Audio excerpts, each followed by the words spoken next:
there. It is now week number 5, our last full week of Lent. And this week's theme is simplifying relationships, which is odd because she starts her first for Monday, April 7th, as keep an hour of solitude for yourself today. In other words, she believes, and I would agree with her, that it is easier to be with other people if you are with God, at least for part of that day. You come away refreshed and able to be with others. She says on page 111, talking about St. Anthony the Great.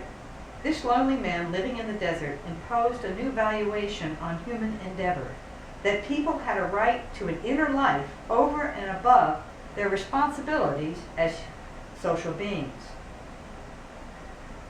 Such a premise went far beyond any that Socrates had proposed, even at his death.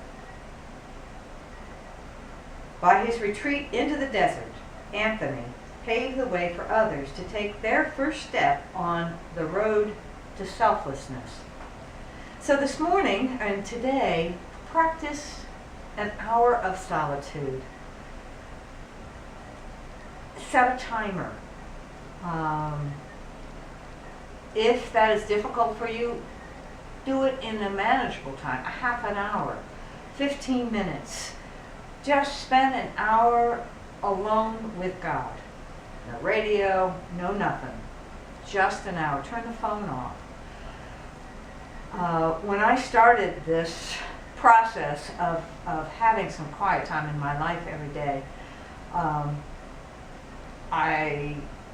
had a family. I had high school students, and they had to be at school at 7 o'clock in the morning. So in order to get some time alone with just myself and God, I started getting up at 5. Thank God for coffee machines that you could set ahead of time and that the coffee would be ready at 5 o'clock in the morning.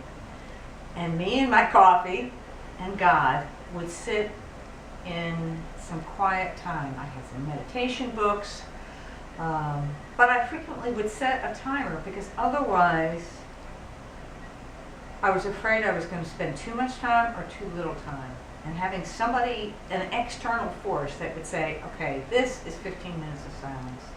If you're interested in more of meditation practices or how to spend some time in quiet prayer, give me a call.